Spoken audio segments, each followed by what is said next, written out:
सनातन संवाद में हम बात कर रहे हैं सनातन के सार की, विस्तार की, कथाओं की, भौतिक व्यथाओं की, और इसके साथ ही साथ हम वो मार्ग ढूंढने की कोशिश कर रहे हैं कि जिस शांति की अनुभूति लोगों को चाहिए वो आखिर सनातन के मार्ग से कैसे मिलेगी। और इस बातचीत के लिए हमारे साथ बाबू चिन्मयानंद जी महाराज हैं। सनातन धर्म में वो ऐसी कौन सी चीज़ है जो पर्वत को पूज्य बना देती है, गिरि को राज बना देती है, भगवान का साक्षात स्वरूप बना देती है? और क्या ये जो परिवर्तन है शेष से विशेष का, ये कलयुग में होता है? देखिए, हमारा जो वेद है, वेद ये कहता है एको ब्रह्म द्वितीयो नास्ति और सर्वम खलु इदम ब्रह्म। ये हमारे सनातन धर्म का उद्गार है, वेदों का उद्घोष है कि सारे संसार में जो भी कुछ दिखाई दे रहा है सर्वम खलु इदम ब्रह्म। एक ही परमात्मा अनंत रूपों में परिवर्तित हो गए। लेकिन महाराज जी, आप कह रहे हैं कि सनातन में हर प्रकृति का अंश पूजनीय है जी। पर उस दौर में हम बैठे हैं जहाँ पर सनातन को ही मिटाने की शपथ ली जा रही है। कोई कह रहा है कि सनातन को मिटा देंगे, कोई कह रहा है कि सनातन ऐसी गंभीर बीमारी है जिसका कोई इलाज ही नहीं है, इसको खत्म कर देना ही ठीक है। देखिए, जो सनातन को मिटाने की बात कर रहे हैं हकीकत में वो अपने आप को मिटाने की चेष्टा कर रहे हैं, क्योंकि भगवान श्री कृष्ण भगवद गीता में कहते हैं जीव भूतः सनातन। संसार में जो भी जीव दिखाई दे रहे हैं वो सब सनातन हैं। वो अपने आप को मान ले वो बात अलग है, लेकिन हकीकत यही है, सत्य यही है कि जीव मात्र सनातन है। तो जो सनातन को मिटाने की बात कर रहे हैं वो अपने आप को मिटाने की बात कर रहे हैं। बरासरी क्षमा के साथ मैं एक प्रश्न पूछना चाहता हूँ कि क्या ये जो परिस्थिति बन रही है इसके पीछे कुछ संतों का भी आप योगदान मानते हैं? क्योंकि कुंभ से लेकर अब तक जो 6-7 महीने बीते हैं, 8 महीने बीते हैं, संत समाज से ही ऐसे ऐसे बयान सामने आए कि सनातनियों का ही एक वर्ग खड़ा हो गया कि ये महाराज जी बहुत गलत बोल रहे हैं। गोस्वामी तुलसीदास जी ने रामचरितमानस में पराम्बा भगवती को कितना आदर दिया। सारे जगत को उन्होंने सी राम में सब जग जानी कहकर प्रणाम किया, लेकिन उस चौपाई पर किसी का ध्यान नहीं जाता। गोस्वामी तुलसीदास जी ने एक जगह जरा एक हटकर बात कह दी, ढोल गंवार शूद्र पशु नारी, तो लोगों का पूरा ध्यान उसी चौपाई पर जाता है। यद्यपि उस चौपाई का आशय क्या है, किस परिस्थिति में कहा गया, किसने कहा और उसके कहने का भाव क्या था, उससे लोगों को मतलब नहीं है। सिर्फ लोगों को अपनी दृष्टिकोण से समाज में व्यवधान खड़ा करना है। बिल्कुल। और उम्मीद करते हैं महाराज श्री कि जो सनातन संवाद में आपने संदेश दिया है वो लोगों के जीवन में उतरेगा और जो विवादों की परिस्थितियों में इस वक्त सनातन फंसा हुआ है उस परिस्थिति से ये बाहर आएगा। बहुत धन्यवाद आपका हमारे साथ जुड़ने के लिए और सनातन संवाद में अपना समय देने के लिए। जय श्री राम। सनातन धर्म के सार में जब हम जाते हैं तो वसुधैव कुटुंबकम की जो भावना है वो बड़ी विस्तार से देखी जाती है और जितने भी हमारे पूज्य संत हैं उसी भावना को पुष्पित और पल्लवित करने का काम करते हैं और विश्व की जागृति की बात करते हैं, विश्व के उत्थान की बात करते हैं। और ऐसे ही विश्व की जागृति को मिशन बनाने वाले श्री सुधांशु जी महाराज हमारे साथ हैं। महाराज श्री, बहुत स्वागत है आपका सनातन संवाद में। बहुत बहुत अभिनंदन। ये जो विश्व के जागरण का मूल सिद्धांत है ये क्या है, कैसे जागृत होगा विश्व? और बीते जो 4 से 5 दशकों की आपकी यात्रा है तो कैसे इसमें कितने उपक्रमों को लेकर आप आगे बढ़ रहे हैं? इसी रूप में हमारी चेष्टा ये रही है कि धर्म और अध्यात्म लोगों तक पहुँचे, लेकिन साथ साथ ये भी जान लें कि जब भी किसी व्यक्ति के जीवन में धर्म प्रवेश करता है, भक्ति आती है, तो भक्ति के साथ ही करुणा भी आती है और जब करुणा आती है तो सेवा करने के लिए व्यक्ति उत्सुक होता है। तो इसलिए हमने 2 तरह की चीज़ों को ध्यान दिया है। एक तरफ सत्संग, भक्ति, मंदिर, ध्यान, दूसरी ओर सेवा, शिक्षा के क्षेत्र में, चिकित्सा के क्षेत्र में, और जो अनाथ हैं, वृद्ध हैं, समाज के जो पिछड़ा वर्ग है, यहाँ तक के जो लावारिस हैं, उन लोगों की भी सेवा की जा सके और उन्हें समाज में अग्रिम भूमिका के लिए आगे लाया जा सके। इसलिए ये संपूर्ण जागृति ही विश्व जागृति है। लेकिन प्रश्न ये उठता है कि जो वैदिक शिक्षा है क्या भौतिकता वाले इस युग में वो उनके भविष्य के लिए एक सार्थक मार्ग स्थापित कर पाएगी, जब हम एआई की बात कर रहे हैं, जब हम टेक्नोलॉजी की बात कर रहे हैं, या फिर जब हम तमाम भौतिक चीज़ों की बात कर रहे हैं? एक इंजीनियर, टेक्नीशियन और अपने क्षेत्र की बहुत बड़ी नॉलेज रखने वाला बिन लादेन पढ़ा लिखा है, उसके पास डिग्री है, अनुभव है, लेकिन जिस व्यक्ति ने इतने सारे 5,000 लोगों को एक ही दिन में, जैसे अमेरिका में जहाज़ों के द्वारा विनाश कर दिया, तो ये सोचिए आप कि वो विद्या, वो शिक्षा, वो टेक्नोलॉजी, वो एआई व्यक्ति को कहाँ लेकर जाएगी। हमारी शिक्षा यदि एनिमल ब्रेन को जागृत करने का काम कर रही है, तो लगता है कि शिक्षा में कहीं ना कहीं कोई कमी है। इसलिए मोरल एजुकेशन, नैतिक शिक्षा साथ में आनी चाहिए। इसलिए गुरुकुल परंपरा की आज बहुत बड़ी आवश्यकता है। क्या यही वो चीज़ है जिसको आप संस्कारशाला के नाम से प्रमोट कर रहे हैं? आपके गुरुकुलों में संस्कारशाला जो चलती है, उसमें यही सारी चीज़ें बताई जाती हैं? आज अगर हम IQ, AQ, EQ, SQ इसकी बात करते हैं, तो हमें इस बात को ध्यान में रखना चाहिए कि 64 कलाएं जिस देश में पढ़ाई जाती थी, विद्याएं पढ़ाई जाती थी, उस समय ये सारी चीज़ें थी और गुरुकुल की परंपरा थी। इसलिए गुरुकुल पीछे ले जाने वाला नहीं है। सबसे मॉडर्न अगर कुछ हो सकता है तो गुरुकुल ही हो सकता है। महाराज श्री, जो अभी वर्तमान में परिस्थितियां चल रही हैं, तो इसमें आपको क्या लगता है कि सनातन का भविष्य उज्जवल है या फिर सनातन संकट में है? देखिए, सनातन तो भारत की रग रग में है। कोरोना काल में भारत ने 2 वैक्सीन बनाई, अपनों को भी दी, मित्र देशों को भी दी, गुप्त शत्रुता रखने वालों को भी दी।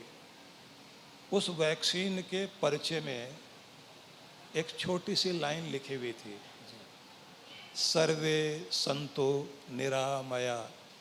हे भगवान, इस दुनिया में सबको निरोग रखना, ये सनातन की जीत है, ये भारत की आवाज है। बहुत धन्यवाद महाराज श्री, आपने हमें समय दिया और हम सभी का मार्गदर्शन किया।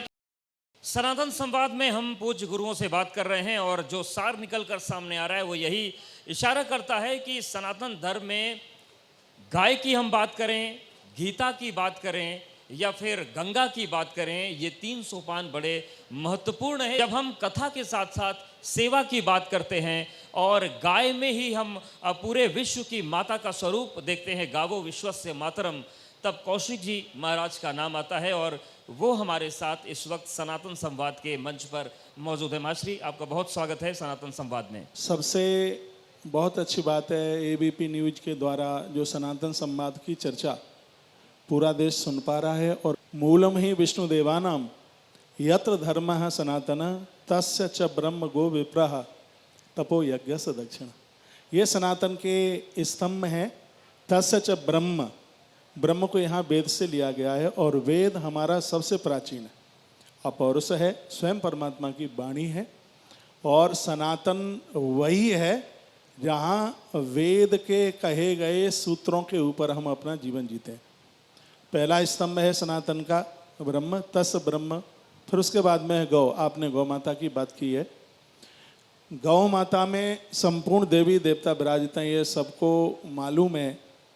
लेकिन ये भी सबको पता होना चाहिए, जो गौ माता की सेवा करता है, परमात्मा उसके जीवन के रथ में आकर के बैठ जाते हैं।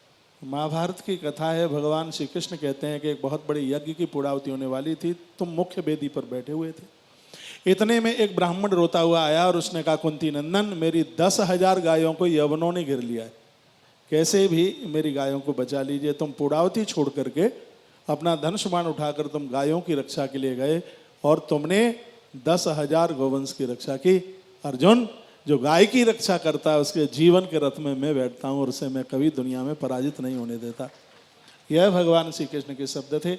आपने आशुतोष राणा जी को इतनी बढ़िया बात पूछी थी, उस समय मैं तालियां बजा करके उनसे भी ज़्यादा आपका आदर कर रहा था।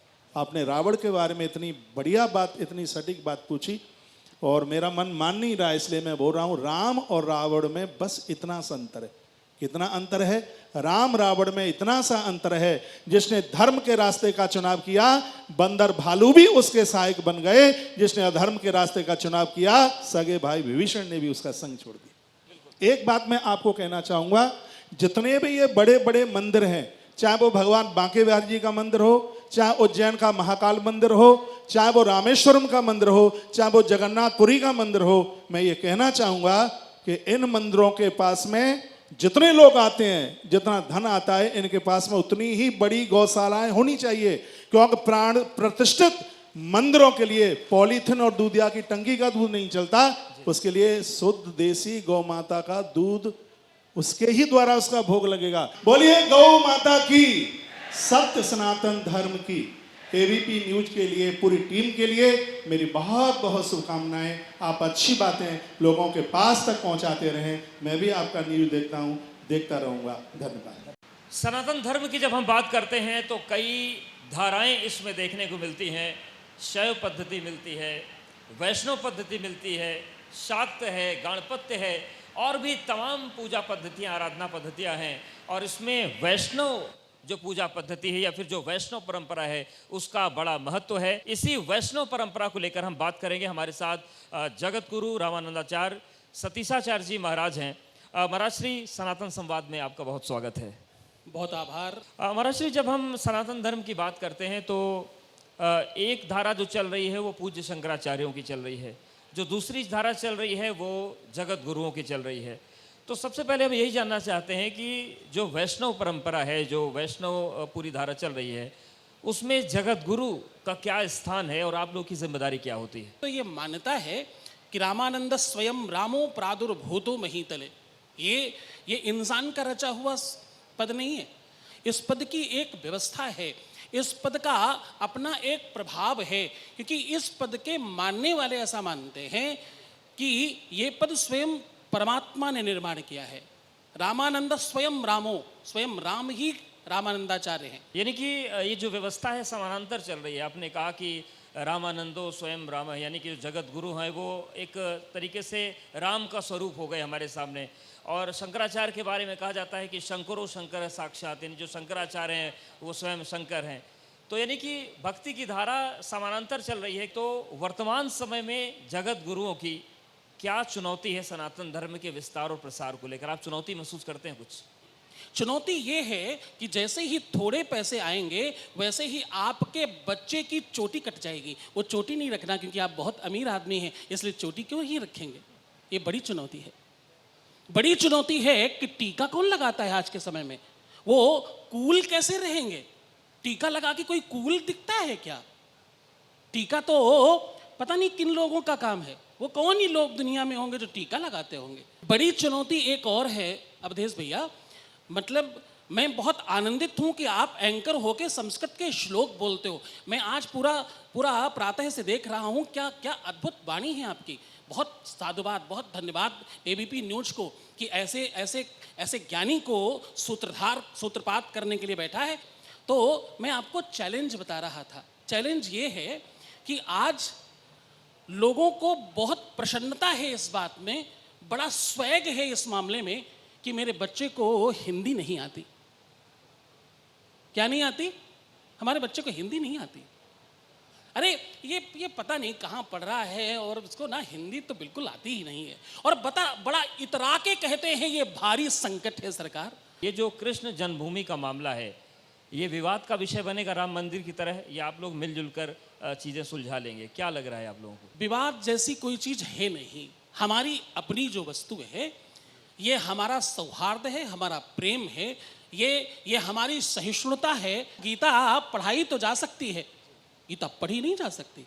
गीता की बातें तो बताई जा सकती हैं, पर गीता को माना नहीं जा सकता। कसम खिलाई जा सकता है, कसम खाने के लिए हाथ रखवाया जा सकता है, पर उसमें जो लिखा है उसका वाचने वाला कहाँ पैदा हुआ था, किस जगह हुआ था, उस जगह पर विवाद चल रहा है।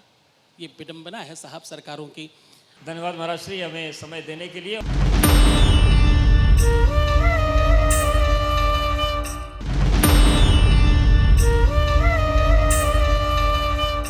सनातन संवाद में हम हर भक्ति के सोपान की बात कर रहे हैं, और जब हम महाकुंभ के प्रताप को देखते हैं या फिर जब हम प्रयागराज के महत्व को पढ़ते हैं तो तुलसीदास जी की एक चौपाई हमको पढ़ने को मिलती है कि देव दनुज किन्नर नर श्रेणी सादर मज्जहि सकल त्रिवेणी, यानी कि सभी को समान सम्मान दिया गया। लेकिन शायद समाज की बदलती परिस्थितियों के बीच किन्नर समाज पिछड़ता गया, लेकिन उसी समाज का एक बेहद सशक्त चेहरा बनकर सामने आई हेमांगी सखी माँ। हेमांगी माँ, आपका बहुत स्वागत है सनातन संवाद में। जी बहुत बहुत प्रणाम। माता जी, जब काशी की बात होती है तो आप विश्वेश्वर के सामने त्रिशूल लेकर पहुंच जाती हैं। जी जब कॉरिडोर की बात होती है ब्रज में जी तो आप यहाँ पर पहुंच जाती हैं। जब कृष्ण जन्मभूमि की बात होती है तो अब आप वहाँ भी पहुंच जाती हैं। तो आपको इतना गुस्सा आता है या फिर जो काम लोग नहीं कर पा रहे हैं वो करने की तड़प है जो आपको त्रिशूल उठाने पर मजबूर कर देती है? मुझे गुस्सा तो नहीं आता है, बहुत कम आता है गुस्सा। और जब मैं देखती हूँ कि जो हमारा परम कर्तव्य बनता है सनातन धर्म को लेकर, हमारे सनातन संस्कृति को बचाने की जब बात आती है, जैसे ज्ञान व्यापी काशी विश्वेश्वर महादेव, जो मूल काशी विश्वेश्वर महादेव वो कहाँ है? वो ज्ञान व्यापी के अंदर ही तो है। तो उस ज्ञान व्यापी के जो ढांचे के अंदर अगर मुसलमान जाके नमाज पढ़ सकता है तो हम जाके जला अभिषेक क्यों नहीं कर सकते हैं? आप सनातन के खिलाफ षड्यंत्र की बात कर रही हैं। आजकल धर्म परिवर्तन का मामला बहुत ज़्यादा छाया हुआ देश में, तो क्या किन्नर समाज भी धर्म परिवर्तन के दायरे में है, चपेट में है? जी हाँ, हमारे किन्नर समाज के अंदर भी धर्मांतरण की बातें खुल के सामने आने लग गई है। इंदौर में देखिए आप, सनातनी किन्नरों को जबरन मुस्लिम बनाया जाता है। अगर आप किन्नर है तो आप मुस्लिम हैं, आपको मुस्लिम धर्म अपनाना पड़ेगा, तब आपको आपका इलाका मिलेगा। बहुत धन्यवाद माता जी हमारे साथ आने के लिए। आप समाज को सन्मार्ग दिखाती रहें और ऐसे ही मुखर होकर बात करती रहें।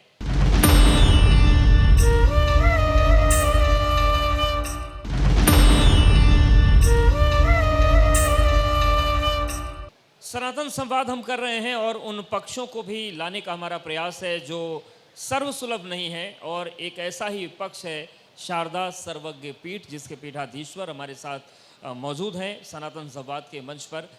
महाराष्ट्री, आपका स्वागत है सनातन संवाद में। और सबसे पहला प्रश्न मेरा यही है कि ये शारदा सर्वज्ञ पीठ क्या है, परिचय इसका क्या है और किस तरीके से सनातन धर्म के विस्तार के लिए आप काम कर रहे हैं? श्रीमान नारायण, ये पीठ पीओके में ही है। हमारी सीमा से 10 किलोमीटर की जो हमारी केरल की सीमा है, उस सीमा से कृष्ण गंगा नदी है जिसको वो लोग दरियाई नीलम कहते हैं, वहाँ से 10 किलोमीटर की दूरी पर शारदा पीठ स्थित है, पीओके में है। तो फिर आपको तो ज़्यादा इंतज़ार होगा इस बात का कि पीओके भारत का हिस्सा जल्दी बने।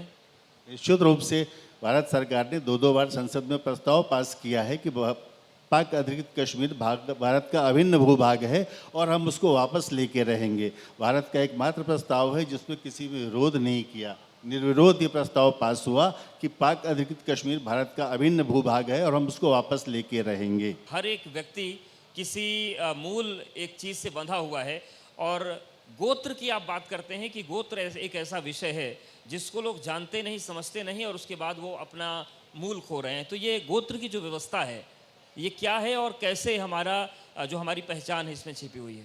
देखिए, संपूर्ण परिचय जो है हमारा वो गोत्र परंपरा जो है, गोत्र है, प्रवर है, वेद है, उपवेद है, शिखा है, सूत्र है, छंद है, देवता है, देवी है, ये शिखा है, पाद है, ये सारे 10 प्रकार की चीज़ें होती जो आपकी लाइफ की सूत्र हैं इसमें छुपे हुए।